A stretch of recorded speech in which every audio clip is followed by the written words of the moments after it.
সুরতাল রিপোর্টে খুবই এটা মানে বিভৎস একটা ঘটনা। আপনি জানেন যে যিনি নিহত মানে আম্মা, যিনি মা, তার শরীরে 30টা আঘাতের চিহ্ন পাওয়া গেছে এবং যিনি মেয়ে তার শরীরে 6টা আঘাতের চিহ্ন পাওয়া গেছে এবং যিনি মা অর্থাৎ যিনি নিহত হয়েছেন তার নাম হচ্ছে লাইলা আফরোজ, তার বয়স হচ্ছে 48, স্বামীর নাম হচ্ছে এজেড আজিজুল ইসলাম।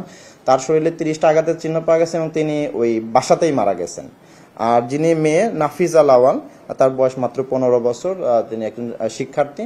তো তার শরীরে 6টা আঘাতের চিহ্ন পাওয়া গেছে এবং তাকে হসপিটালে নিলে কর্তব্যরত চিকিৎসক মৃত ঘোষণা করেন।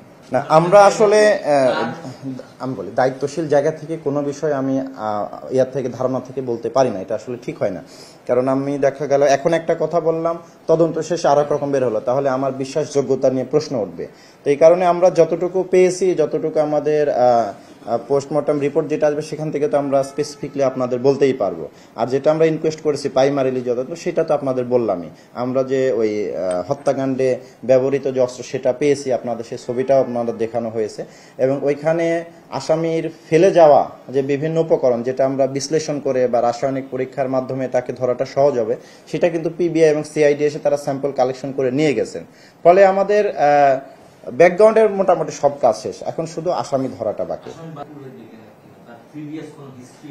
না, এখন আমরা তদন্তের স্বার্থে কিছুই প্রকাশ করতে চাচ্ছি না, অনেক কিছু আমরা এগিয়ে গেছি। কারণ সেক্ষেত্রে হয়তো আসামি যদি এক্সপার্ট হন, আমাদের এটা শুনলে হয়তো তিনি আরো সতর্ক হতে পারেন। আমরা অনেক দূর এগিয়ে গেছি, ইনশাল্লাহ আমরা দ্রুত সময়ের মধ্যে আপনাদের ফলাফল দিতে চাচ্ছি আসামিকে ধরে। না, এটা আমাদের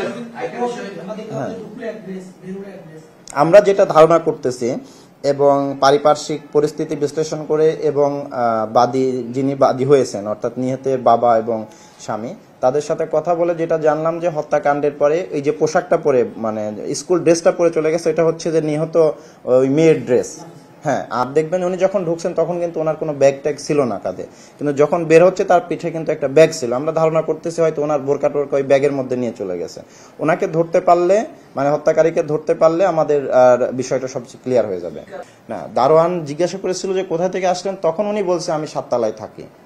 তো এখন মুশকিল যেটা হলো যে আমাদের যারা দারোয়ান আছে বা সিকিউরিটি গার্ড আছে, তাদের তো অনেক ট্রেনিং এর অভাব আছে। তারা এরকম পরিস্থিতিতে, যেমন আপনি একটা জিনিস খেয়াল করেন, এটা সবার জন্য একটা লেসন, একটা দুর্ঘটনার মাধ্যমে, হত্যাকাণ্ডের মাধ্যমে একটা লেসন হচ্ছে যে এই যে একটা মেয়েটা যে দারোয়ানের মাধ্যমে এই বাসায় সে কাজের মেয়ে হিসেবে গেল, সে কিন্তু তখনও বোরকা পরা ছিল, পুরো মুখ লাগানো। আবার বাসায় ঢুকছে বোরকা একদম পুরো নেকআপ সহ, আবার বের হয়েছে একইভাবে, অর্থাৎ দারোয়ানই মেয়ের কোনো চেহারা দেখে নাই। এটা একটা দারোয়ান হিসেবে তার এটা করা উচিত না, সে তো তার দায়িত্ব অবহেলার মধ্যে পড়ে গেছে এটা। মানে যদি আমি জেনারেলি চিন্তা করি, কারণ একজন অপরিচিত লোক ঢুকতেছে, তার চেহারা দারোয়ান দেখলো না, সিসিটিভিতে আসলো না, এটা তো একটা প্রশ্ন করা উচিত ছিল দারোয়ানের বা ওইখানে যারা সংশ্লিষ্ট কর্তৃপক্ষ আছে বা ম্যানেজারের। তো এটা আশা করবো এর পরবর্তীতে আজ আমরা সবাই তো সচেতন থাকতে চাই, নিরাপদ থাকতে চাই, আমাদের স্ত্রী সন্তানকে বাসায় রেখে আমরা কর্মক্ষেত্রে চলে যাই। তো আমাদের কিন্তু অনেক অংশ নির্ভর করে বাসার দারোয়ান, সিকিউরিটি গার্ড, ড্রাইভার এদের উপরে। তো এদের যদি আমরা সচেতন করে, যেভাবে অপরিচিত কেউ থাকলে তার নাম, ঠিকানা, ছবি টবি বা আইডি কার্ড সহ তার চেহারা স্বরূপ নিয়ে যদি বাসায় ঢুকানো যায় বা হিস্ট্রি রাখা যায়, তাহলে কিন্তু সে একটা মানসিক ভয়ের মধ্যে থাকে যে আমি অন্যায় করলে তো আমার সবকিছু রাখা আছে নিচে, আমাকে তো ধরাটা সহজ হবে।